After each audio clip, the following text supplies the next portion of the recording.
The icy wind slashed across the alley as Eiko's voice, sharp with rage and desperation, cut through the blizzard. He left us here to freeze like we were nothing. Her small fists pounded against the locked iron gate, snowflakes melting on her flushed cheeks. Behind her, Hannah stumbled, clutching a tattered sketchbook to her chest, refusing to let it go even as her lips turned blue. From the shadows, a figure stepped forward, tall, composed, impossibly out of place in this chaos. But when he reached for them, the truth hit like a jolt. This was no rescue they'd been promised. Or was it? If your heart's already pounding, drop a like and tell me what would you do next.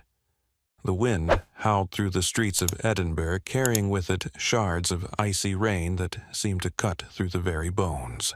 Miles Davenport, a man whose name was whispered in the corridors of power and printed across the financial pages of every major newspaper, tightened his grip on the steering wheel of his sleek black Jaguar.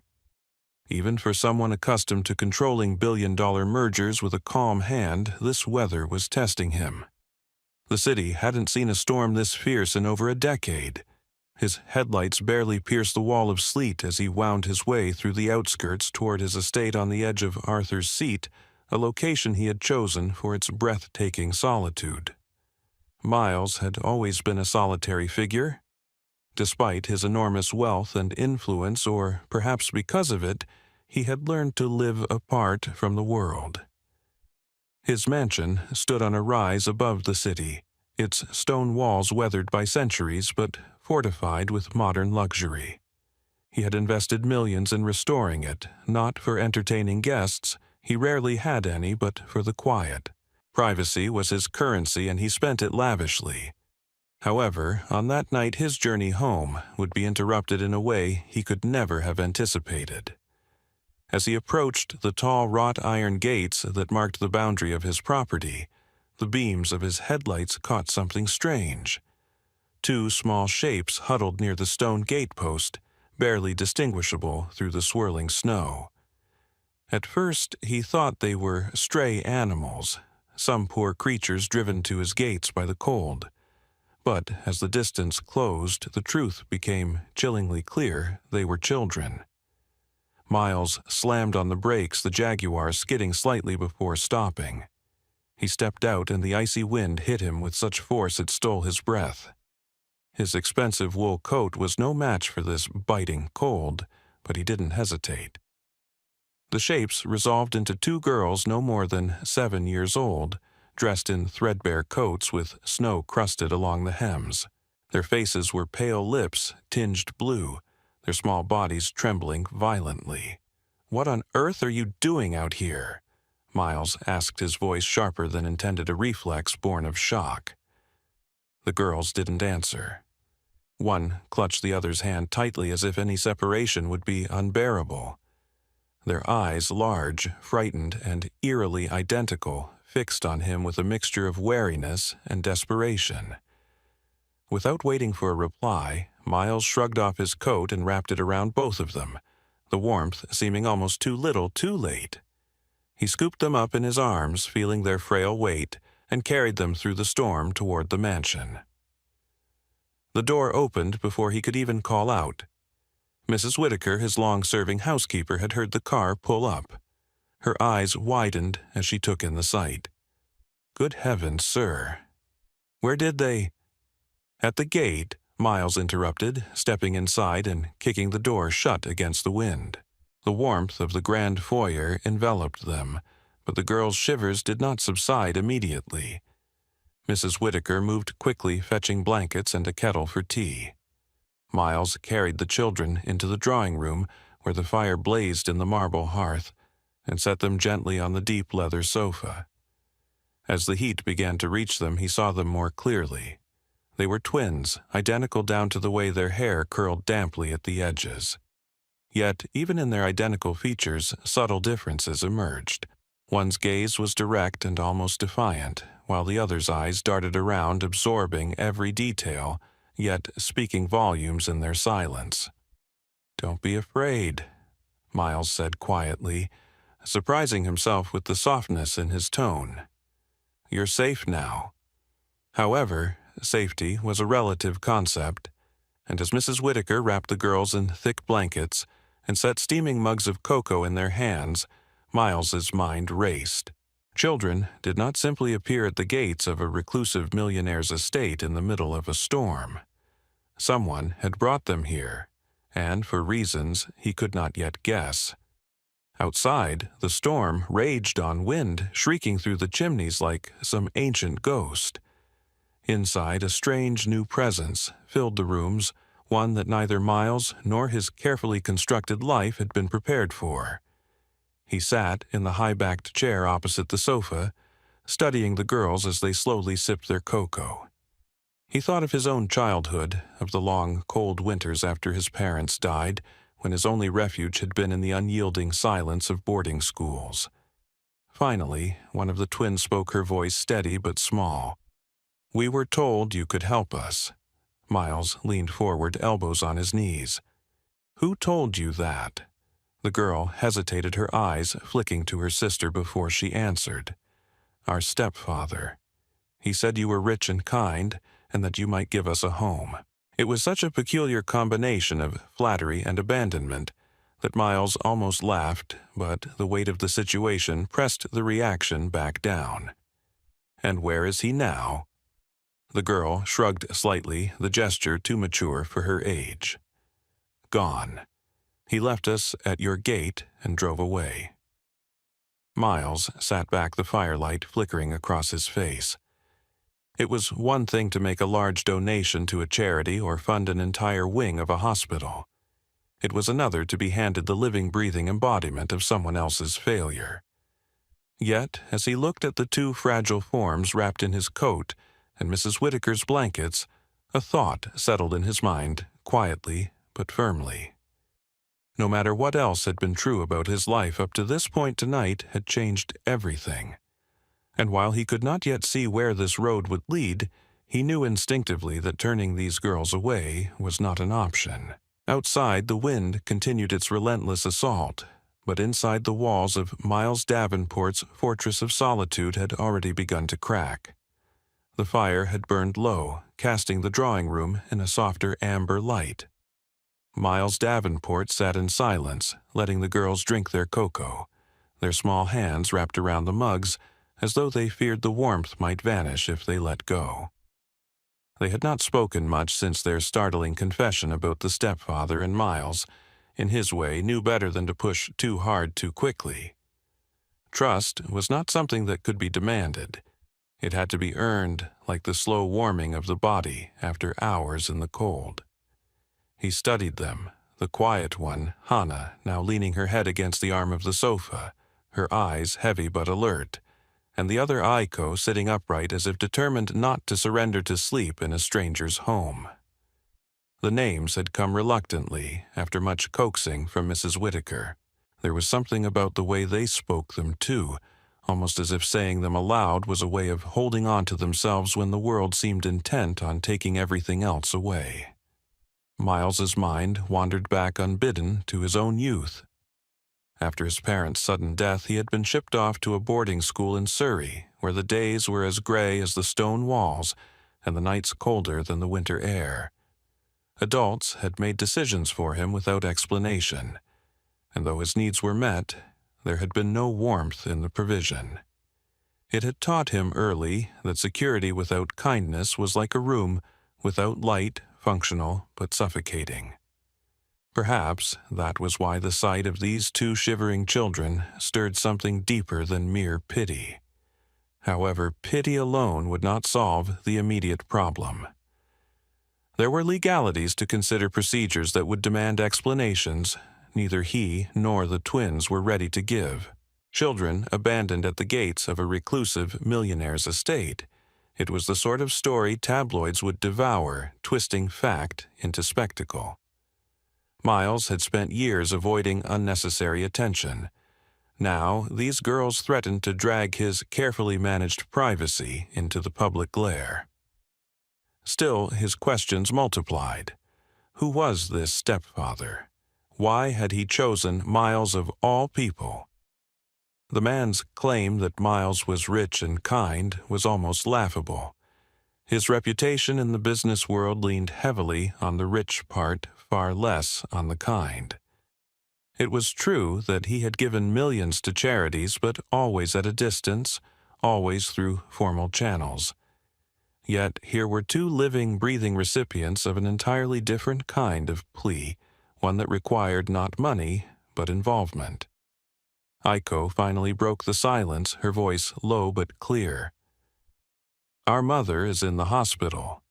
She didn't elaborate, but her gaze didn't waver from his. Miles felt the subtle challenge in her eyes, as though she were testing whether he would care enough to ask the next question.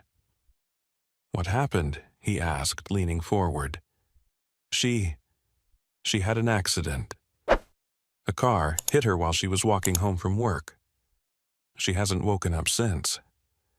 And your father, Hannah's voice barely more than a whisper, slipped into the space between them. "He died when we were 3. Miles sat back processing this. Orphans, in all but name, shuffled between an unconscious mother and a stepfather who had now abandoned them. In some ways it was worse than outright orphanhood. At least then the absence was final, not a lingering uncertainty. Mrs. Whitaker returned with more blankets, fussing over the girls in a way that made Miles realize just how long it had been since children had been inside these walls. The old house with its high ceilings and echoing halls seemed almost to soften in their presence, as though it too recognized the shift. Outside the windows the storm still battered the city, but inside a different kind of turbulence was forming. Miles knew the easy route: call the authorities, hand over the twins, and retreat into the comfortable isolation he had built for himself. But another part of him, the part he had long buried beneath deals, acquisitions, and layers of detachment, was unsettled by the thought of sending them away. Moreover, there was something about the way Aiko had spoken of her mother that lingered with him. Not the words themselves, but the conviction in her tone. It was as if she believed against all reason that their mother would wake, and that someone like Miles might be a part of making that happen. He could not understand why, but he found himself wanting to know more. "You said your stepfather brought you here. Why me?" Aiko's lips pressed into a thin line before she answered. "Because of this." She reached into the pocket of her coat and pulled out a small weathered sketchbook. The cover was scuffed, the edges frayed, but when she opened it, Miles felt something stir in his chest. The first page held a drawing so precise and vivid, it was almost photographic, a seaside view of Monterey Bay, California. The kind of scene one could only capture from memory, not imagination. He blinked. This is where I grew up." Hannah nodded. "Our mother drew it. She said it was a place someone important to her once called home. It was a simple statement, but it landed heavily. The world was wide, yet here was a direct thread from these children's mother to his own past. Coincidence, perhaps, but the kind that demanded attention. He found himself wondering if their mother had known his parents, or perhaps crossed paths with him as a child, without either of them realizing it. Finally, Miles exhaled slowly. "Where is she now? Which hospital?" When Aiko told him, he recognized the name. It was one of the city's older institutions, respectable, but underfunded, a place where patients often languished longer than necessary due to lack of resources. He had funded projects there in the past, but always through intermediaries. Now the connection felt uncomfortably direct. The storm outside seemed to intensify, rattling the windows as if urging him toward a decision. Miles knew there would be consequences to whatever choice he made next. However, something had already shifted within him. The gate, the storm, the twins. They were no longer random interruptions to his evening. They were the beginning of something he could neither predict nor ignore. The storm had passed by, mourning, leaving Edinburgh cloaked in a fragile stillness. The snow clung to the trees and rooftops, turning the city into a postcard image, but inside Miles Davenport's estate, the The atmosphere was anything but still. The twins had woken early, and Mrs. Whittaker, with a fondness that surprised even herself, had allowed them into the kitchen. By the time Miles entered, lured by the smell of warm bread, he found Aiko standing on a chair, carefully stirring a bowl of batter, while Hannah sat at the table, sketching with a focus that made the rest of the room disappear. He paused in the doorway, watching. It was an unfamiliar scene for him, children moving through his space as though they belonged there. However, instead of the discomfort he had expected, there was a strange ease in it. The estate had always been immaculate, almost sterile, but now there was a warmth that had nothing to do with the central heating. Over the following days, a tentative rhythm began to form. Aiko, the more outgoing of the two, took to shadowing Mrs. Whittaker, eager to learn how to cook proper meals. She asked questions incessantly about recipes, about Edinburgh, about why the big clock in the hallway chimed at odd hours. Hannah, on the other hand, preferred the quiet corners of the house. She carried her sketchbook everywhere, and Miles often found her sitting by the tall library windows, drawing whatever caught her eye. It was during one of these moments that he discovered the true extent of her talent. He had been passing by when he noticed the page she was working on, a detailed rendering of his study.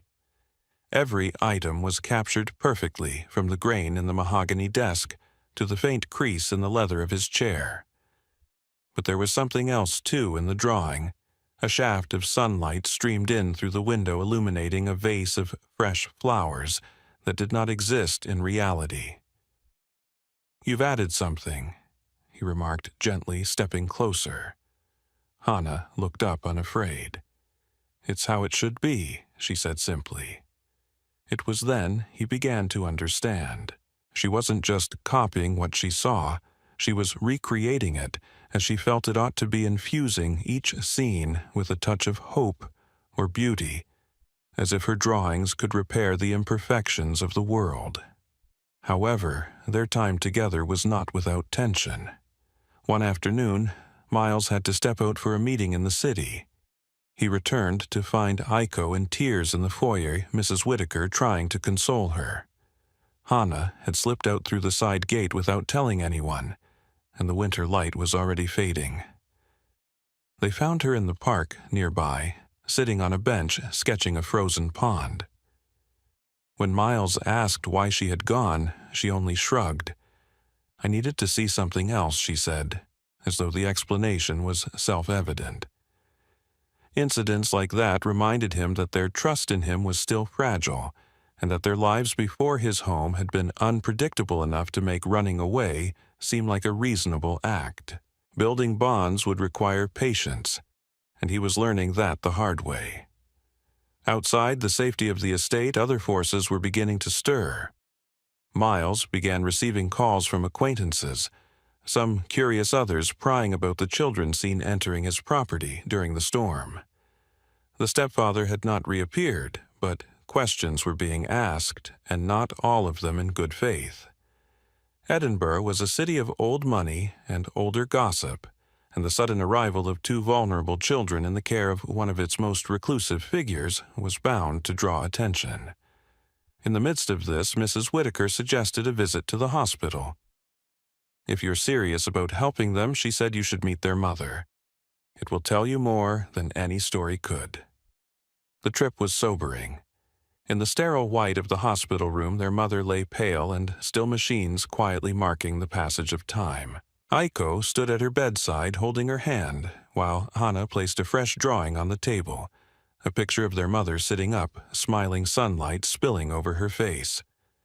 Miles felt something in his chest tighten. This was more than a child's hope. It was almost a vow. On the way back, Aiko spoke for both of them.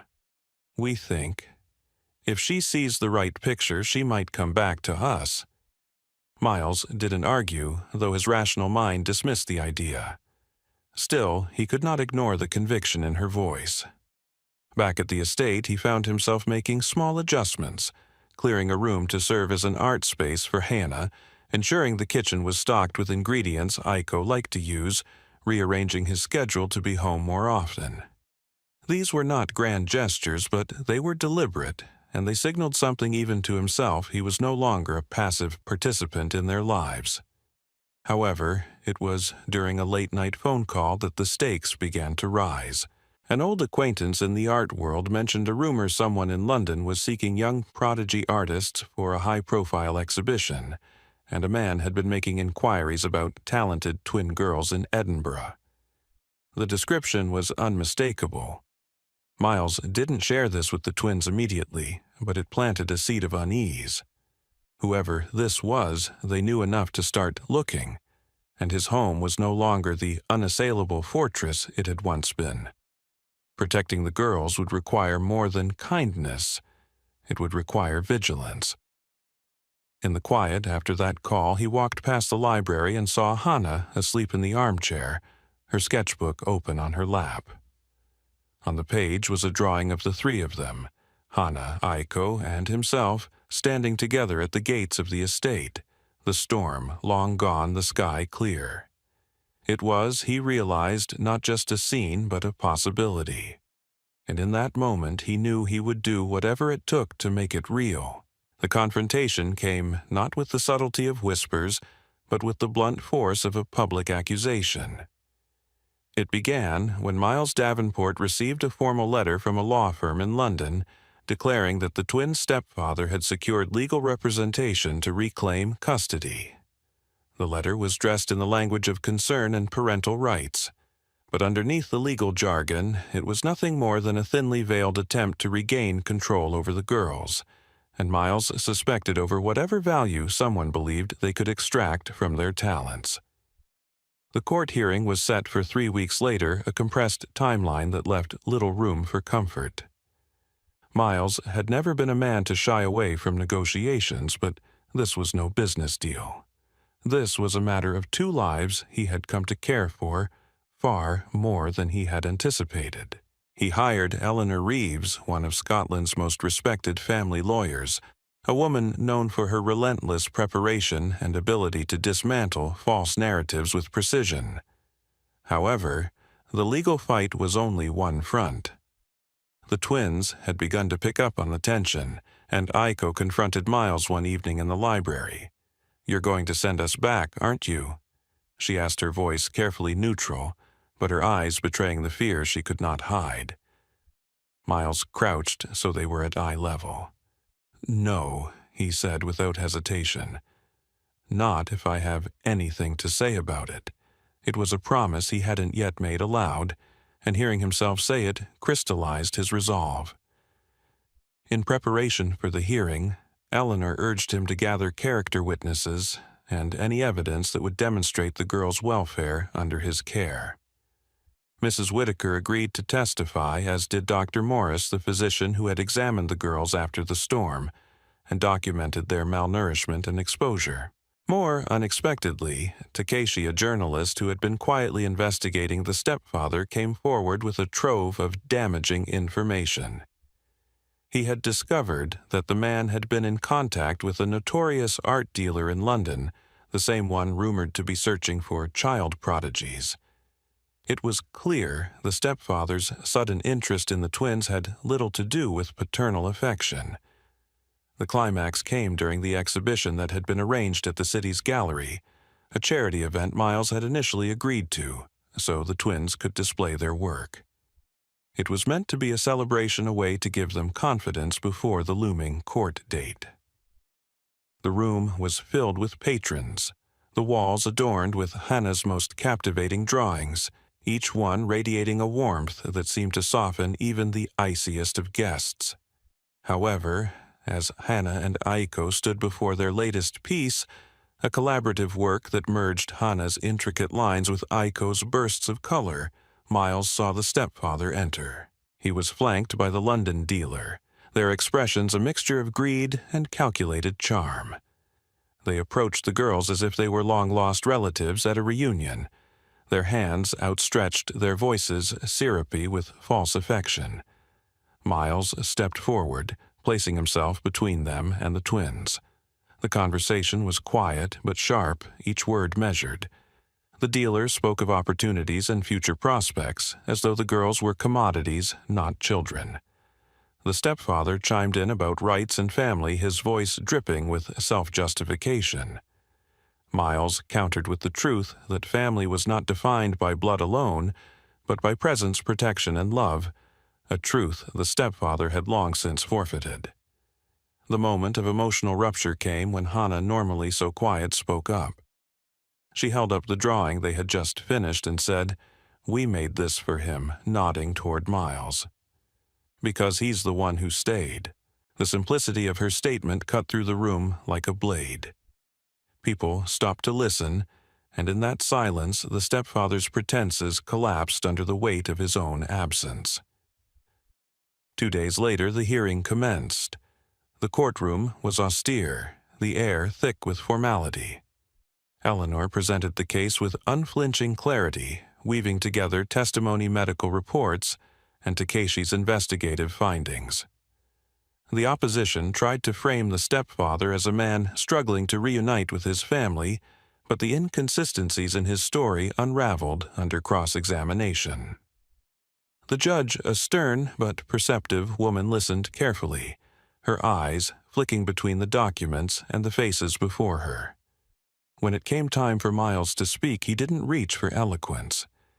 Instead, he told the truth plainly about the night of the storm, about the changes he had seen in the girls and in himself, and about the future he envisioned for them, one free from exploitation and fear. He did not plead. He simply offered a vision grounded in the reality of what they had already built together. Finally, the judge rendered her decision temporary custody awarded to Miles, with a clear path toward permanent guardianship pending follow-up assessments. The relief in the room was palpable. Aiko squeezed his hand so tightly it hurt, but he didn't let go. Hannah simply leaned against him, her sketchbook clutched to her chest.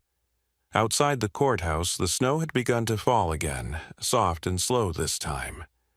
It felt less like a storm and more like a benediction, as though the city itself was offering a quiet blessing on what had just been secured. Yet Miles knew this was not the end. It was the turning point, the moment from which everything else would flow. And as he looked down at the twins, their faces lit with something he hadn't seen before. Security, he understood that no business victory he had ever achieved could compare to this. Spring came slowly to Edinburgh that year, as if reluctant to push away the last traces of winter. The air grew softer. The light lingered longer in the evenings, and for the first time in months, the gardens around Miles Davenport's estate began to stir with color. Within the house, life had also shifted into a new rhythm. Aiko and Hannah moved through the rooms not as guests or wards, but as if the space had adjusted itself to them, reshaping its quiet corners into places of laughter, warmth, and creation. The court's decision granting Miles temporary custody had brought relief, but also a sense of responsibility that he felt down to his bones. This was not a matter of holding on for a season. It was a commitment to something enduring. He had never imagined himself as a father figure. His life had been carefully engineered to avoid the vulnerability such bonds demanded. But every day with the twins had begun to dissolve that old design. Their mother's condition remained unchanged, but Miles refused to see this as the end of her story. On Saturday mornings, they visited the hospital together. Aiko would bring fresh flowers, Hannah would bring a new drawing, and they would speak to her as though she were simply resting, listening from somewhere far away. One afternoon, Miles brought a framed copy of the collaborative piece the twins had created for the exhibition, placing it on the wall opposite the bed. "So she can see it when she opens her eyes," Hannah explained, her voice steady. It was a gesture so simple and so full of hope that Miles found himself lingering in the doorway afterward, unable to leave until he was certain she had understood, even in her silence. However, life was not only about waiting. Miles began to integrate the girls into more of his world. He took them to the markets in the old town where Aiko delighted in bartering for fresh ingredients, while Hannah collected small trinkets to sketch later.